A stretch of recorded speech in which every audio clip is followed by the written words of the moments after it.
Hello everyone, this is Satvinder Singh here and I welcome you all for tuning into Mavi Coders, your destination for learning and growth. So today marks the beginning of an exciting journey as we delve into the world of operating systems.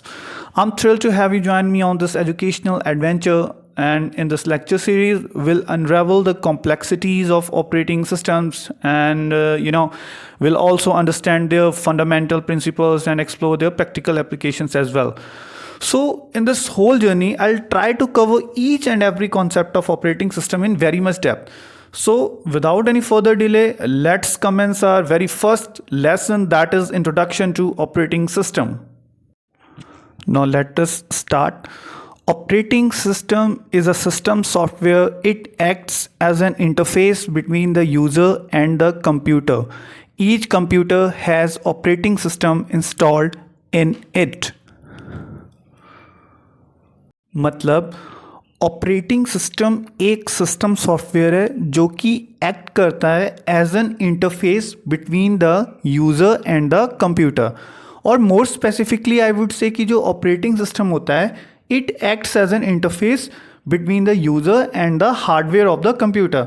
Basically हम ये conclude कर सकते हैं कि जो operating system होता है वो यूज़र को कंप्यूटर के हार्डवेयर के साथ इंटरेक्ट करने में हेल्प आउट करता है. जब हम कंप्यूटर्स पर कोई ना कोई काम कर रहे होते हैं या सपोज़ करो हमने कोई ना कोई म्यूज़िक प्ले करना है या वीडियो प्ले करनी है, तो हमें अपने एंड पर तो लगता है कि हमने सिंपली मीडिया प्लेयर पर डबल क्लिक करके उसको ओपन किया एंड जो भी वीडियो या ऑडियो प्ले करनी है उसको सिलेक्ट कर दिया और वीडियो या ऑडियो प्ले होने लग गई. But the catch here is that कि हमने उस मीडिया प्लेयर से रिलेटेड करस्पॉन्डिंग हार्डवेयर कंपोनेंट्स के साथ इंटरेक्ट किया होगा, as a result of which we were able to listen to the music. मतलब हमें अपने एंड पर तो लगता है कि हमने सिंपली फाइल पे क्लिक किया और वीडियो प्ले होने लग गई, लेकिन इंटरनली क्या हुआ होगा कि हमने उस वीडियो के करस्पॉन्डिंग जो भी रिसोर्सेस रिक्वायर्ड होंगे उनके साथ इंटरेक्शन करी होगी एंड तभी जाके हमारी वीडियो प्ले हुई होगी. Now what we can conclude is that कि जब भी हम कोई ना कोई टास्क परफॉर्म कर रहे होते हैं कंप्यूटर पर, तो अल्टीमेटली हम उसके करस्पॉन्डिंग हार्डवेयर के साथ इंटरेक्ट कर रहे होते हैं, या फिर हम कह सकते हैं कि दैट वेरी सिचुएशन में जो भी रिसोर्सेस रिक्वायर्ड हैं उनके साथ इंटरेक्ट कर रहे होते हैं एंड उस हार्डवेयर के साथ या फिर उन रिसोर्सेज के साथ जो हमारी इंटरेक्शन है वो ऑपरेटिंग सिस्टम करवाता है एज एन इंटरफेस एक्ट करके in more efficient and convenient manner. I want to make one more thing clear, that computer here does not only refer to the laptops or monitor. Actually it refers to the various forms of the computer, like it could be laptop, it could be mobile phone, tablet or any other form of computer. Also एक और note मैं बताना चाहूँगा कि जो computers होते हैं हर computer में कोई ना कोई OS इंस्टॉल्ड होता ही है. Operating system acts as a platform over which other application softwares are installed. As it acts as a platform, and hence we can say that it provides the runtime environment for the execution of the certain programs. मतलब operating system एक platform की तरह act करता है जिसपे other application softwares को install किया जाता है. ऑल्सो ये प्रोग्राम्स को एग्जीक्यूट करवाने के लिए भी रन टाइम एनवायरनमेंट प्रोवाइड करता है. अपनी सी लैंग्वेज की सीरीज़ में मैंने बताया था कि किसी भी प्रोग्राम को एग्जीक्यूट होने के लिए रन टाइम एनवायरनमेंट चाहिए होता है और ये रन टाइम एनवायरनमेंट प्लेटफॉर्म के द्वारा दिया जाता है and operating system acts that very platform. Examples of the operating system are Windows, Macintosh, Android, etc. Now let us see which is the most common operating system. The most common operating system among all of us is Windows, just because it has acquired tech industry the most. Now you should think ki why this is very much common. There could be several reasons that why it is pretty much common. However, the one which I feel is the main reason is the conveniency provided by the Windows operating system. And because of this conveniency, even the naive users are able to work on the computers. Now, as we have discussed the definition part of the operating system, I mean what operating system actually is. Now the question arises कि why operating system is necessary? Means that कि can't we directly access the hardware components of the computer? I mean without the involvement of the operating system as an intermediary. Because I just told कि operating system acts as an interface between the user and the hardware of the computer. कहने का sense ये है कि क्या बिना OS की help से कंप्यूटर के हार्डवेयर के साथ डायरेक्टली इंटरेक्ट नहीं कर सकते?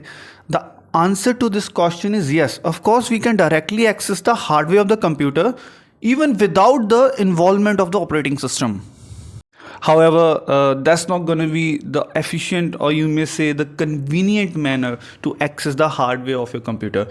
Now, let's understand that why that won't be the best method. I mean, without the involvement of OS, without making the use of OS as an interface, हमारे लिए चीज़ें difficult क्यों हो जाएंगी? सी, हम जानते हैं कि कंप्यूटर एक कॉम्प्लेक्स इलेक्ट्रॉनिक डिवाइस है, एंड यू नो कि it comprises of many parts, components, और ultimately I would say that कि computer has quite complex architecture. And अगर हमने इस कॉम्प्लेक्स आर्किटेक्चर के साथ इंटरेक्ट करना है तो हमें इनके कंपोनेंट्स के बारे में पूरी नॉलेज होनी चाहिए, which I guess is quite difficult for any individual और any naive user. And tedious thing is that ki we should have command over the machine language, that is the binary language. As I have already told in the C language series, that computer only understands the binary language, and it's pretty much difficult to have that much command over the machine language, that is the binary language. So we can conclude कि computer architecture के बारे में इतनी in depth knowledge होना हर किसी के लिए possible नहीं है. It's not an easy task. Therefore we can conclude कि बिना ऑपरेटिंग सिस्टम के हार्डवेयर के साथ इंटरेक्ट कर पाना काफ़ी डिफ़िकल्ट है, ऑल्दो हम कर सकते हैं.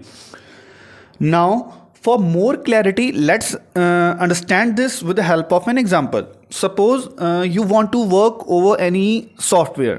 So in this modern era of computers, what you guys do is that what we guys do is that we simply click over that software. We click over that software. Say in our case, we take example of MS Word. So you simply click over the MS Word icon, then we start writing in it. After opening it, and with just single click we choose the font style, we choose the color we want, we choose the background, we select the shapes which we want to include in our doc file, and after we are done with our work, we simply save it by clicking on save or save as, depending upon the situation. Now think, if there was no OS involved in this process, then scenario would have been a bit different and difficult too. Means for doing each smaller to smaller task, हमें machine language में programme को लिखना पड़ता, और more specifically I would से कि हमें binary language में अपना प्रोग्राम लिखना पड़ता.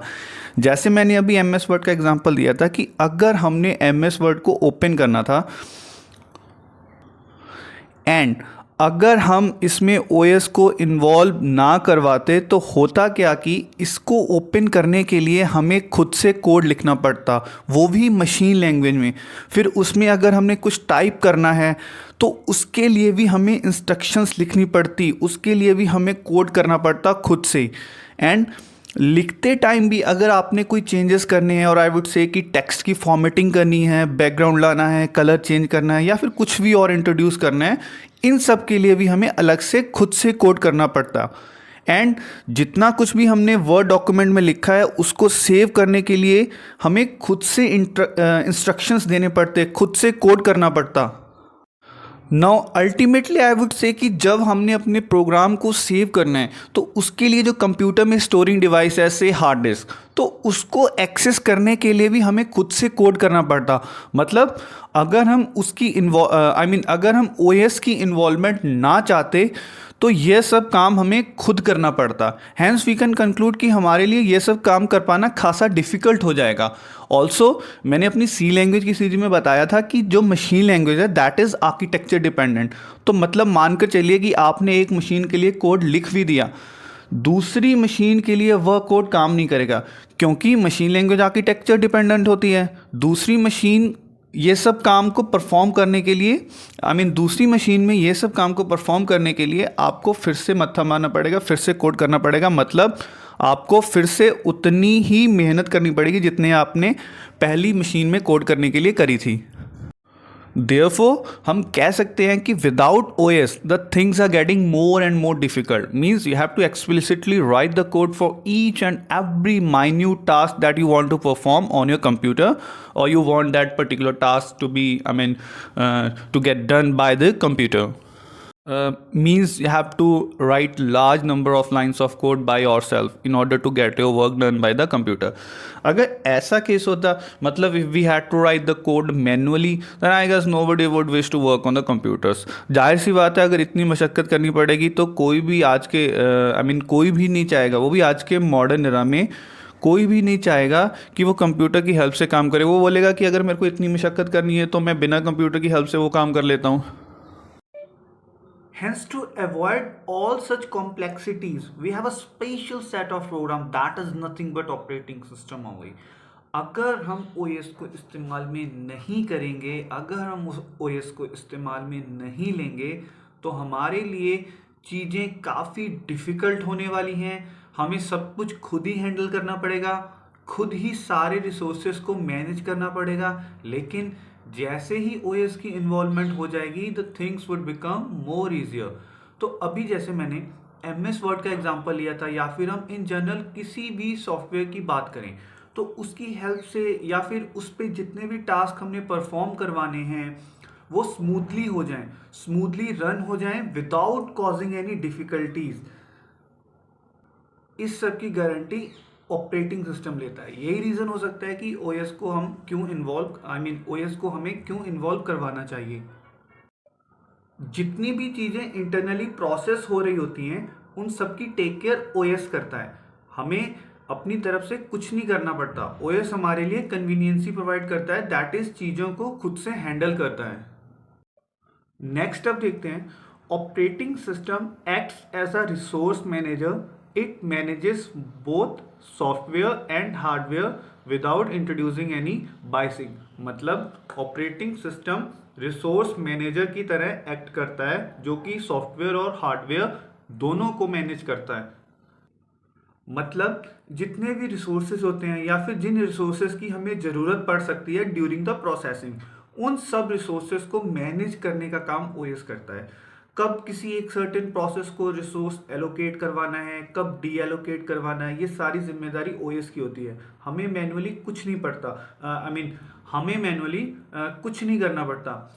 OS itself is gonna take care of these all things. मतलब जितने भी रिसोर्सेज होते हैं जिनकी ज़रूरत हमें पड़ सकती है ड्यूरिंग द प्रोसेसिंग, उन सबको मैनेज करने का काम OS करता है। कब किसी एक सर्टेन प्रोसेस को रिसोर्स एलोकेट करवाना है, कब डी एलोकेट करवाना है, ये सारी जिम्मेदारी ऑपरेटिंग सिस्टम की होती है। हमें मैनुअली कुछ नहीं करना पड़ेगा। OS itself is gonna take care of all these things. Now you might be wondering कि प्रोसेस क्या होता है। Process is nothing but the active state of the program only. मतलब जब प्रोग्राम एग्जीक्यूट हो रहा होता है तो उसी चीज को हम कह देते हैं कि प्रोसेसिंग हो रही है। जो रनिंग स्टेट होती है प्रोग्राम की, उसी को प्रोसेस कहते हैं। इस चीज को समझते हैं एक एग्जांपल की हेल्प से। मान लीजिए आपने अपने लैपटॉप में कोई भी सॉफ्टवेयर को इंस्टॉल किया हुआ है। अगर आप उस पर अभी काम नहीं कर रहे हो तो वो सिंपली कलेक्शन ऑफ प्रोग्राम्स है। लेकिन जैसे ही आपने उसको ओपन किया, आपने उस पर काम करना स्टार्ट कर दिया, तो उस कलेक्शन ऑफ प्रोग्राम्स में से कुछ प्रोग्राम्स रनिंग स्टेट में आ जाएंगे, एग्जीक्यूटिंग स्टेट में आ जाएंगे, वो एक्टिव हो जाएंगे। तो उस समय उन प्रोग्राम्स को हम प्रोसेस कहते हैं। अगर आपका सॉफ्टवेयर स्टिल था तो उस समय वो खाली प्रोग्राम थे, लेकिन जैसे ही सॉफ्टवेयर आपका एक्शन में आया तो उसमें से कुछ प्रोग्राम्स एक्शन में आए, एंड हेंस उन्हीं प्रोग्राम्स को जो कि एक्शन में आ गए, या फिर कह सकते हैं जो कि एक्टिव हो गए, या फिर जो रन हो रहे हैं करंटली, उनको हम प्रोसेस कह देते हैं। Now for more clarity, let's understand an abstract view of the basic architecture. But before that, let's create and understand a situation.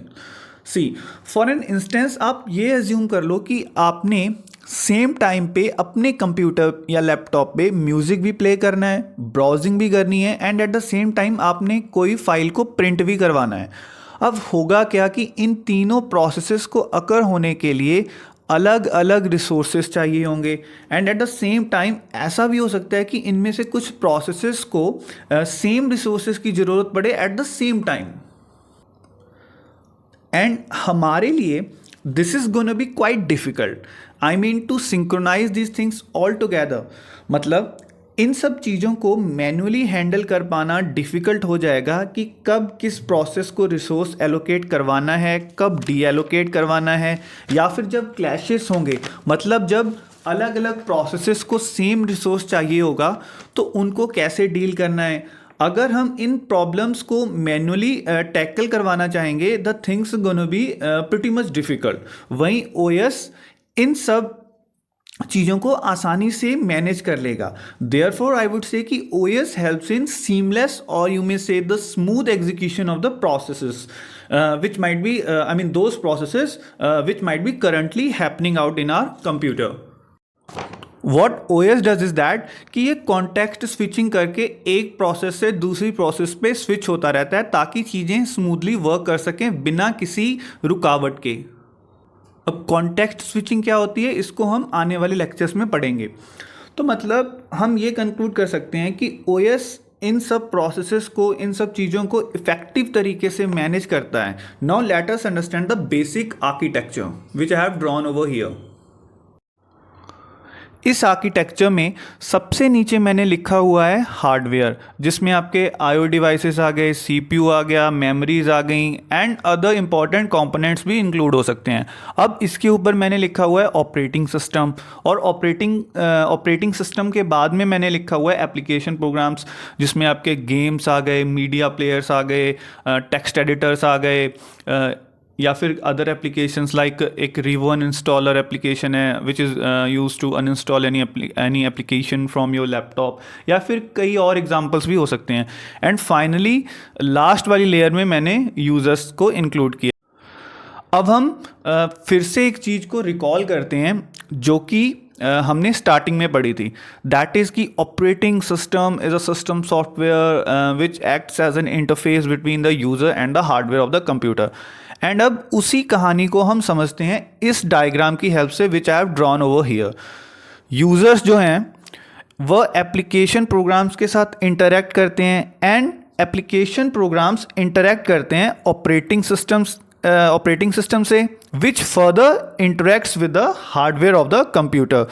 तो हम ये कह सकते हैं कि जो यूज़र है उसकी इंटरेक्शन इनडायरेक्टली हार्डवेयर के साथ हो जाती है with the help of operating system.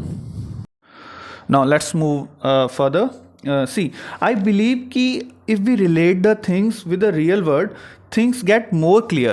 So let me create a scenario. Let me explain this scenario with the help of a real life example. तो एग्जाम्पल के लिए हम देखते हैं कि मैंने अपने लैपटॉप में कोई मूवी या वीडियो प्ले करनी है, एंड एज्यूम दैट कि I have installed pot player as a media player on my laptop. So और more specifically I should say कि I have installed pot player as an application software on my laptop. So now let's see कि how this whole scenario is gonna happen. See, मैं as a user pot player पे click करूँगा and कोई भी movie या video play करवाना चाहूँगा। Suppose I have downloaded Hashar movie which is a Punjabi movie of legendary singer Babbu Maan, और मैंने इसको प्ले करना है। अब जहाँ पर भी मेरी ये वीडियो पड़ी होगी या फिर मेरी ये फाइल पड़ी होगी, उस लोकेशन पे जाके मैंने इसको ओपन विद पॉट प्लेयर किया। Now what will happen? Now PotPlayer being an application software will instruct the operating system to to have access over the certain hardware, और आई वुड से कि उन सर्टेन रिसोर्सेज को, उन certain hardware components को access करना चाहेगा जिनकी ज़रूरत पॉड प्लेयर को पढ़ सकती है अगर उसने हशर मूवी को प्ले करवाना है।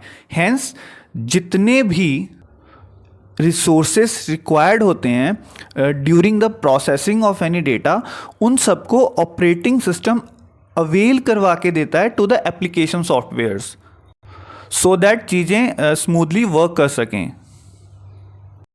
अब जो मैंने इस हशर मूवी का एग्जांपल लिया है, इसको प्ले करवाने के लिए सर्टेन नंबर ऑफ हार्डवेयर या फिर सर्टेन नंबर ऑफ रिसोर्सेज की ज़रूरत पड़ेगी ताकि वह फुल्ली फ्लैश तरीके से एग्जीक्यूट हो पाए या फिर प्ले हो पाए। फॉर एग्जांपल इसको चाहिए होगा CPU, GPU, RAM, battery, network, audio hardware, screen etcetera.